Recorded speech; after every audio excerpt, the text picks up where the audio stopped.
Kilala niyo ba si Mark? Isang simpleng tao lang. Pangarap niya lang naman ay bigyan ng bagong buhay ang luma nilang bahay. Yung bahay na saksi sa lahat ng alaala ng pamilya niya. Pero paano kung yung mismong bahay ayaw magpa-renovate? Sa unang araw pa lang parang may mali. Yung mga martilyo bigla na lang nawawala. Yung mga pintura natatapon kahit walang gumagalaw. Sabi ni Mark na baka pagod lang, pero nung sumunod na araw, habang nagbabakbak siya ng pader, may narinig siyang bumubulong mula sa kabilang kwarto.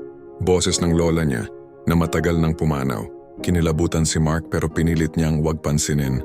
Hanggang isang gabi nagising siya sa malakas na kalabog. Paglabas niya, lahat ng ginawa niya sa buong araw, yung mga bagong pintura, yung mga inayos na bintana, bumalik lahat sa dati. Para bang sinasabi ng bahay, "Huwag, hayaan mo na lang ako." Doon napagtanto ni Mark, hindi lang pala pader at bubong ang bahay na to. Ito'y isang lalagyan ng mga kwento at alaala na ayaw magpabago. Minsan pala ang pinakamagandang renovation ay ang pag-aalaga sa kung anong nandyan na.